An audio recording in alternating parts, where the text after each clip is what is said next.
Hello મિત્રો, સ્વાગત છે તમારું મારી ચેનલ જલપાસ કિચનમાં। તો આજે હું બનાવવાની છું બહાર મળે તેવી જ ફ્રેન્કીની રેસીપી। તો ચલો બનાવવાનું શરૂ કરીએ। રેસીપી જોતા પહેલાં જો તમે મારી ચેનલ પર નવા છો તો ચેનલને જલ્દીથી સબસ્ક્રાઈબ કરી લો, જેથી આવનારા વિડીયોની નોટિફિકેશન તમને મળી રહે। તો ફ્રેન્કી બનાવવા માટે સૌપ્રથમ તો લોટ બાંધવાનો છે। 1 બાઉલ જેટલો ઘઉંનો લોટ અને અડધા બાઉલ જેટલો મેંદો ઉમેરીશું। બહાર જે ફ્રેન્કી મળે છે તે ફક્ત મેદાના લોટમાંથી તૈયાર થાય છે। જો તમારે ફક્ત મેદો લેવો હોય તો પણ તમે લઈ શકો છો। ત્યારબાદ તેમાં 1 ચમચી મીઠું અને 1 થી 2 ચમચી જેટલું તેલનું મોણ નાખી અને તેમાં થોડું પાણી ઉમેરતા જઈ રોટલી જેવો લોટ બાંધી લઈશું। સાંજના જમવામાં કંઈક નાસ્તા જેવું બનાવવું હોય કે પછી બાળકોના લંચ બોક્સમાં પણ તમારે આ ફ્રેન્કી બનાવવી હોય તો તમે જરૂરથી ટ્રાય કરી શકો છો। ફ્રેન્કી બનાવવા માટે જો તમે પહેલેથી જ થોડી તૈયારી કરીને રાખી હશે તો ખૂબ જ ઓછા સમયમાં બનીને તૈયાર થઈ જાય છે। હવે ફ્રેન્કી બનાવવા માટેનો લોટ તૈયાર થઈ ગયો છે તો લોટમાં થોડું તેલ ઉમેરી અને તેને મસળી લઈશું। લોટ મસળાઈ જાય ત્યારબાદ તેને ઢાંકીને 5 થી 10 મિનિટ માટે રહેવા દઈશું। ત્યારબાદ ફ્રેન્કી માટેનો મસાલો તૈયાર કરી લઈએ। તો એક બાઉલમાં 1 ચમચી જેટલું લાલ મરચું પાવડર, અડધી ચમચી હળદર પાવડર, 1 ચમચી ધાણા જીરું પાવડર, 1 ચમચી મીઠું, 1 ચમચી આમચૂર પાવડર। આમચૂર પાવડરની જગ્યાએ તમે લીંબુનો રસ પણ ઉમેરી શકો છો। ત્યારબાદ 1 ચમચી ગરમ મસાલો ઉમેરી અને બધા જ મસાલાને મિક્સ કરી લઈશું। તો આપણો ફ્રેન્કી મસાલો તૈયાર છે। તો આવી જ રીતે ફ્રેન્કીના મસાલાને બનાવીને તમે કાચની બોટલમાં મહિનાઓ સુધી સ્ટોર કરી શકો છો અને જ્યારે ફ્રેન્કી બનાવી હોય ત્યારે એકદમ સરસ રીતે ઝડપથી બની જાય છે। તો મસાલો રેડી થઈ ગયો છે તો તેને સાઈડ પર મૂકી દઈશું। તેનો ઉપયોગ આપણે લાસ્ટમાં કરવાનો છે।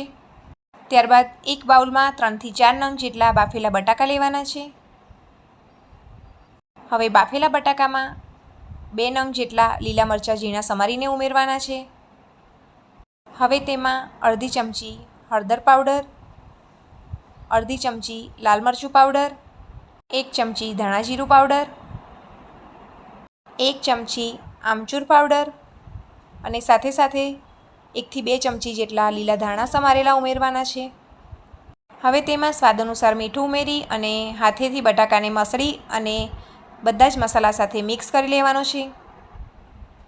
તો હવે તમે જોઈ શકો છો કે બધો જ મસાલો એકદમ સરસ રીતે મસળાઈ ગયો છે। તો તેમાંથી થોડો માવો લઈ અને હાથેથી આ રીતે લંબગોળ શેપ આપી દેવાનો છે। તમારે નાના મોટા જે સાઇઝના રોલ જોઈએ તે રીતના આ રીતે રોલ બનાવી લઈશું। એક રોલ બની ગયો છે તો તમે જોઈ શકો છો આ રીતે બીજા બધા જ રોલ બનાવીને રેડી કરી લઈએ। રોલ રેડી થઈ ગયા છે તો હવે જે લોટ બાંધીને રાખ્યો હતો તે જોઈ લઈશું। લોટમાંથી નાની સાઇઝના લુઆ તૈયાર કરી લેવાના છે। જો તમારે ફ્રેન્કી નાની સાઇઝમાં બનાવવી હોય તો લુઆ નાની સાઇઝના કરવાના અને ફ્રેન્કી મોટી સાઇઝમાં બનાવવી હોય તો લુઆને મોટા કરવાના। લુઆ કરી લીધા પછી તેમાંથી આપણે રોટલી વણીને તૈયાર કરવાની છે। રોટલી વણતી વખતે જો તમારે અટામણની જરૂર પડે તો આ રીતે કોરો લોટ ભભરાવી અને તેમાંથી રોટલી વણી લેવાની। જો તમે બટાકા ન ખાતા હોય તો બટાકાની જગ્યાએ તમે કાચા કેળાને પણ બાફીને ઉપયોગમાં લઈ શકો છો। આ રીતે વધારે પડતી જાડી નહીં કે વધારે પડતી પાતળી નહીં તેવી રોટલી વણીને તૈયાર કરી લેવાની છે। તો તેને એક પ્લેટમાં મૂકી દઈશું। તેવી જ રીતે બીજી બધી જ રોટલી વણીને તૈયાર કરી લેવાની છે। હવે તમે જોઈ શકો છો કે બધી જ રોટલી મેં વણીને તૈયાર કરી લીધી છે। હવે આ વણીને તૈયાર કરેલી રોટલીને આપણે કાચી પાકી શેકી લેવાની છે। તો એક નોનસ્ટિક પેન અથવા તો કોઈ પણ લોડી ગરમ કરી અને તેને શેકી લઈશું। રોટલીને આપણે કાચી પાકી જ શેકવાની છે, તેથી ઝડપથી બંને બાજુ ફેરવતા જઈને શેકી લેવાની છે। જ્યારે તમારે ફ્રેન્કી બનાવવી હોય તો આ રીતે પહેલેથી જ તમે રોટલીને તૈયાર કરી અને કાચી પાકી શેકીને બનાવીને મૂકી શકો છો। હવે રોટલી શેકાઈ ગઈ છે તો તેને એક પ્લેટમાં કાઢી લઈએ અને તેવી જ રીતે બીજી બધી જ રોટલીને શેકી લઈશું। અને જ્યારે પણ તમારાથી રોટલી વધારે બની ગઈ હોય તો તે રોટલીમાંથી પણ તમે આ રીતે ફ્રેન્કી બનાવીને તૈયાર કરી શકો છો। અને જો તમારે મેદાનો ઉપયોગ ન કરવો હોય અને ફક્ત ઘઉંના લોટમાંથી જ ફ્રેન્કી બનાવવી હોય તો પણ તમે બનાવી શકો છો। જો તમે રોટલી બનાવી અને બટાકાના રોલ તૈયાર કરીને પહેલેથી જ મૂકી દો તો ફ્રેન્કી એકદમ ઝડપથી બનીને તૈયાર થઈ જાય છે. તો હવે તમે જોઈ શકો છો કે બધી જ રોટલી શેકાઈને તૈયાર થઈ ગઈ છે. તો હવે આ રોટલીમાંથી આપણે ફ્રેન્કી બનાવી લઈએ. હવે ફ્રેન્કી બનાવવા માટે ગેસની ફ્લેમ એકદમ સ્લો જ રાખી અને એક રોટલીને આ રીતે તવી પર મૂકી દેવાની. ત્યારબાદ તેમાં ઉપર પિઝા સોસ લગાવવાનો. જો તમારી પાસે પિઝાનો સોસ ન હોય તો તમે ટોમેટો સોસ પણ લગાવી શકો છો. આની સાથે સાથે જે શેઝવાન ચટણી આવે છે તે પણ તમારે લગાવી હોય તો લગાવી શકો છો. ત્યારબાદ તેની ઉપર માયોનીઝ લગાવવાનું.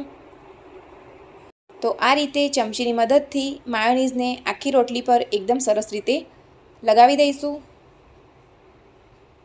હવે માયોનીઝ લગાવ્યા બાદ જે બટાકાનો રોલ બનાવીને રાખ્યો હતો તે આ રીતે મૂકી દેવાનો અને તેની ઉપર લાંબી સ્લાઇસમાં કટ કરેલી કોબીજ ઉમેરવાની.